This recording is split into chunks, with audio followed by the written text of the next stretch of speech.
on a wet, drizzly, foggy day here in San Francisco. Temperatures are only 54 degrees.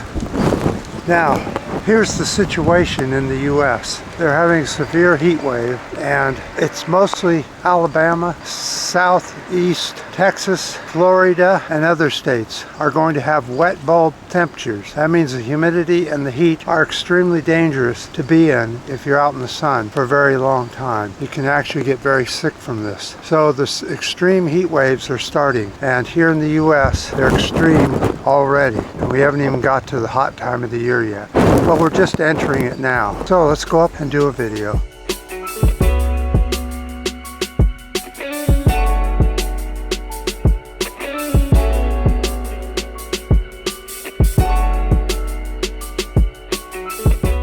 Okay, a new Arctic Marine Reserve is being planned and has been planned for some time. They had a meeting the other day, and this is what happened. Members of a multinational group on Antarctic conservation failed to agree Friday on a roadmap for creating of 3 new marine protection areas. The bid to create the sanctuaries around Antarctica to counter climate change and protect fragile ocean ecosystems would safeguard nearly 4 million more square kilometers, or 1.5 square miles, more area than before. This would protect the area from human activity like oil drilling. The area is home to penguins, seals, toothfish, whales, and krill. Of course, there are far more mammals and sea creatures that live in that area. The protection areas are the Weddell Sea and the Antarctic Peninsula. One of the biggest threats to this area is climate change, which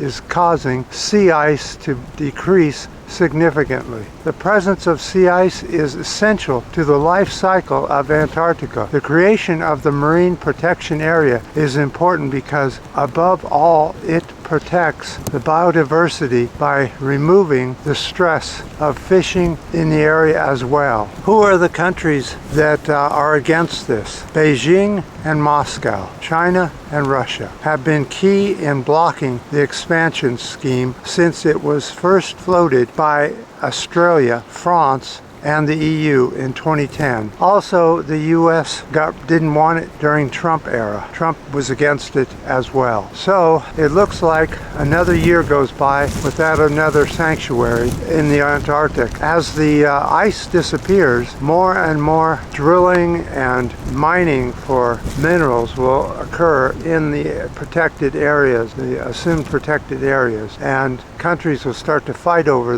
who gets what. It's so important that we protect the Antarctic and the Arctic from exploration from humans. Humans need to stay out of there. They don't need to use the shipping lanes, and they definitely don't need to drill for oil or continue their mining operations in the far north and the far south. It's just ridiculous that we'd even think of doing that, but we're going to do it, and we're going to go there with guns a-blazing. And no matter what the conservationists say, it will happen continuously. I have you covered up in plastic, so if you're hearing rustling, that's what it is. The wind is blowing and there's lots of moisture, so I don't want the camera to get all wet. Now, one other thing I wanted to talk about was I saw a video the other day on conserving buying things. A lot of people are so unhappy these days, even though they have more now than they've ever had. They have the biggest houses these days, 3-car garages, 4 cars, 5 cars. Every time they get bored of a car that they had just last year, they get a new car, and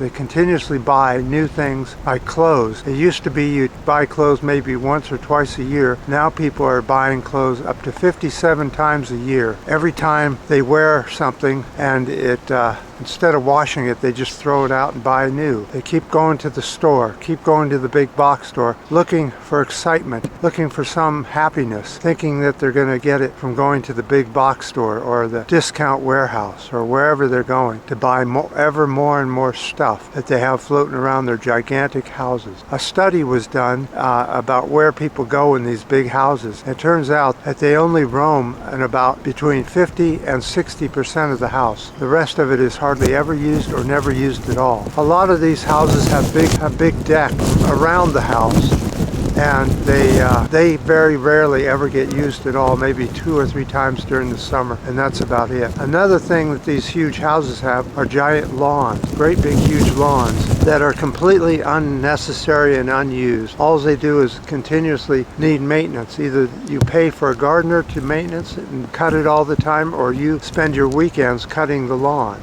and taking care of the gardening. When really, if you lived in a very small, let's say a very small apartment or a very small house, you could avoid doing all that and have fun doing stuff with your family and your friends without having to deal with all that stuff. There are other things to do besides going to the store and buying endless stuff. A lot of people think, but I like doing that. I like getting the endless stuff.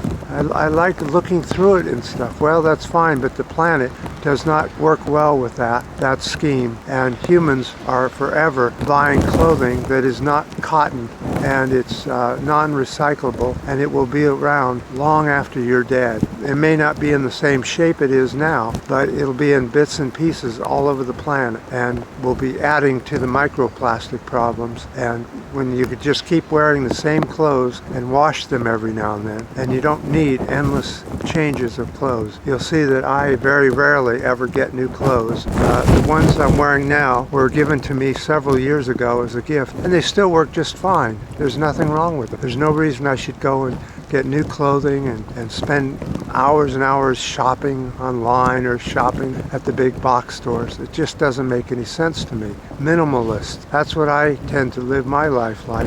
I don't even own a car. I got rid of the car because it kept getting stolen and wrecked into. So I just said to hell with it. I'll take public transportation, ride my bike, and walk to places I need to go. And when that doesn't work, my neighbor and I share a car together and pay for the gas and that sort of thing. But both of us live in very small apartments, and we just use the one car that's very good on gas mileage and is a used car and isn't a brand new car. So yeah, it works just fine, gets us around, and we're very happy. We're not miserable because we don't know what to buy next and what to deal with next, what to throw out and where to get rid of it, and on and on and on. So think about minimalism. All right, people.